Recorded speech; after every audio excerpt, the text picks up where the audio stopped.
A gente fala agora sobre uma novidade no tratamento de leishmaniose. O Ministério da Agricultura acaba de aprovar um medicamento que trata a doença em cachorros, prática até então proibida no Brasil. O medicamento já é vendido em países da Europa, onde o tratamento dos animais é liberado. E para falar sobre esse tema, vamos receber o presidente da Associação dos Médicos Veterinários de Bauru e região, o veterinário Juliano Caçador. Juliano, muito obrigada por sua presença aqui no Nesp Notícias. Muito obrigado, eu que agradeço pela participação e poder falar de um assunto tão importante. Pelo que se sabe desse medicamento, que já é utilizado na Europa, ele cura a doença mesmo nos cachorros? Ele cura a doença. A gente tem um medicamento hoje aí que a gente batalhou por um período aí de anos, né? Ele é usado dizem que é usado há mais de 100 anos e só agora a gente conseguiu trazer ele para o Brasil, né? Provavelmente chega aí em janeiro. Mas a gente pode tratar com segurança os animais e a gente ter uma cura aí do animal e não ter a transmissão, né? Fazer o controle da leishmaniose no município. E a partir de janeiro, então, o dono que tiver um diagnóstico para o cachorrinho de leishmaniose, ele já pode pedir para o veterinário, os veterinários vão prescrever livremente? Na verdade não é tão livre assim, né? A partir de janeiro o medicamento chega, eles vão cadastrar as clínicas, os clínicos também, depende de um protocolo de cadastro. Cada veterinário tem que ter o cadastro no Ministério da Agricultura, né? A gente vai precisar passar por uma seleção. Nem todo mundo vai conseguir trabalhar. Prescrever, todo mundo que souber prescrever, passar por um curso, aprender a trabalhar com medicamento, vai poder prescrever. Agora, vender o medicamento, aí vai ter um certo rigor, porque a gente tem um sério problema de zoonose. Se a gente fizer o tratamento errado, for usado incorretamente e, como se diz, popularizar, a gente não consegue controlar a doença, sim, a gente vai começar a criar resistência, né? Aumentar a resistência à leishmania. Porque a gente não vai concluir tratamentos, as pessoas vão usar inadequadamente, entendeu? Então ele vai precisar, sim, de uma receita diferenciada, essa receita vai ser retida pelo Ministério da Agricultura, que a gente fala que é o MAPA, e o veterinário, se ele tiver esse registro no MAPA e outros requisitos, ele também vai poder comercializar. Se ele não tiver, ele não vai conseguir comercializar. Não vai ser um medicamento que a gente pode dizer de balcão, né? Ele não vai ter em qualquer lugar. A Virbac, a empresa disponível, diz que vai criar um rigor, né? E o governo pediu que criasse esse rigor, né? E nós entramos em contato com representantes da empresa, mas eles ainda não têm uma previsão de preço, né? Mas é um medicamento que é para ser usado por um período determinado ou é para a vida toda do animal? Nós fazemos primeiro o tratamento inicial, né? A partir disso nós vamos acompanhando o animal com alguns exames, tem um protocolo de exame também que é para ser seguido, que a partir do momento que esse animal chega na clínica, para o clínico, ele passa a ser responsabilidade dele, então é responsabilidade minha. Ele caiu na minha clínica, eu tenho que cuidar desse animal e acompanhá-lo pelo resto da vida. A não ser que ele troque de veterinário, mas eu preciso saber, para daí para frente eu passar o caso para outro veterinário.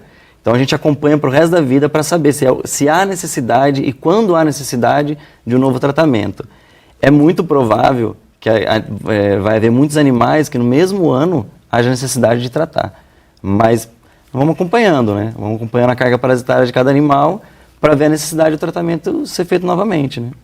Havia, Juliano, uma determinação, uma indicação, não é, do Ministério da Saúde, de que quando um animal recebesse o diagnóstico de leishmaniose, ele deveria ser sacrificado, justamente porque ele é um hospedeiro e passa pelo animal para contaminar o ser humano.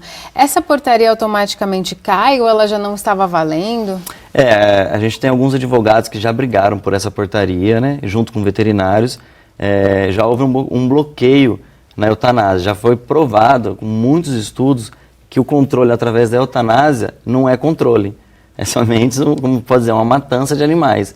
Não conseguiu controlar, porque a partir do momento que ela é uma doença de mamífero, não é só o cão. Então a gente tem outros animais aí que ela vai começar a procurar, né? Ela precisa se alimentar e a partir disso a gente vai ter a disseminação da doença de uma outra forma. Então o controle através da eutanásia já foi proibido, né? Então a gente já tem até... Bauru, por exemplo, a gente já não pode sair fazendo eutanásia a não ser que a gente tenha o resultado e laudos de veterinário provando que a titulação desse animal é muito alta e esse animal não há uma condição, já foi feito tratamento, já foi feito de tudo. Eu estou dizendo que esse animal já não tem mais condição de fazer mais nada por ele.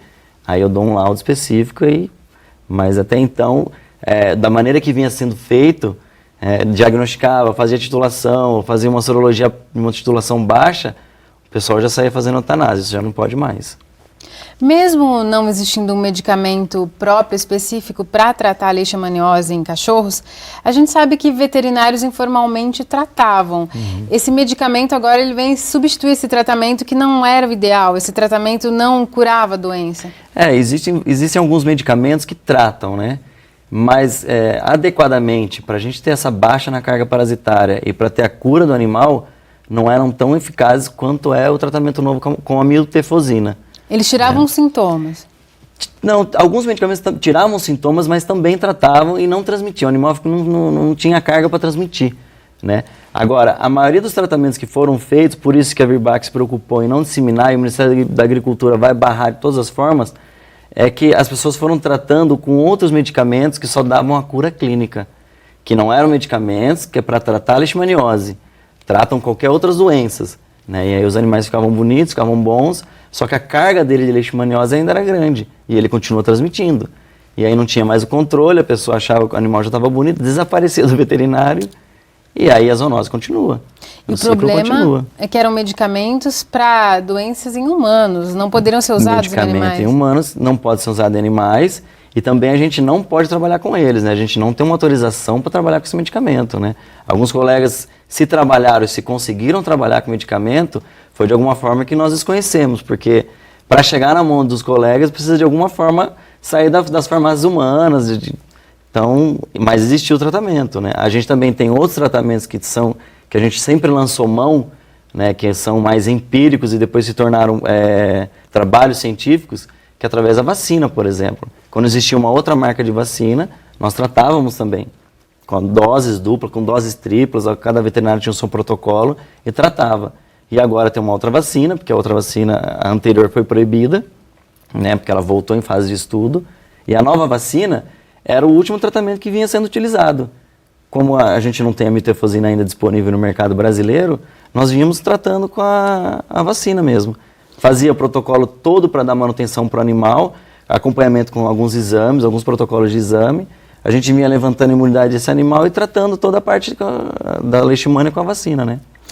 Foi importante você tocar nesse ponto, Juliano, mesmo com esse remédio, e a gente ainda não sabe se ele vai ser acessível a todo mundo, a vacina ainda é importante? A vacina é muito importante. A gente não pode deixar de frisar também, falar que é muito importante a gente não deixar de usar repelente, não só no animal, tá? A leishmaniose, a nossa zoonose não depende só, todo mundo vem focando os animais, mas a gente depende muito de organizar a saúde pública, organizar a parte de familiar, em casa limpar melhor o quintal, manter um quintal bem asseado. Muita gente a gente vai atender, a gente vê como é que está a situação do quintal. Sujeira. Então prolifera, o mosquito depende da matéria orgânica. Quem tem chácara, sítio, manter limpo, pomar, esses lugares também que tem a proliferação, e aí tem animais nesses locais também. Então tudo isso, a gente geralmente sai para caminhar em qual horário? Final do dia. Quem passa repelente para caminhar no final do dia? É muito difícil, porque é o horário da leishmania. Que o mosquito palha que transmite, né? Então a gente tem tudo isso. E o animal, mesmo vacinado, mesmo tratado, ele deve permanecer com repelente. Ou uma coleira, ou um spot-on, qualquer outro produto. Mas que ele mantenha o animal protegido com qualquer tipo de repelente ad eterno. Quem tem leishmaniose ou quem não tem, para não contrair, né? Tá certo, muito obrigada por seus esclarecimentos aqui. Muito obrigado.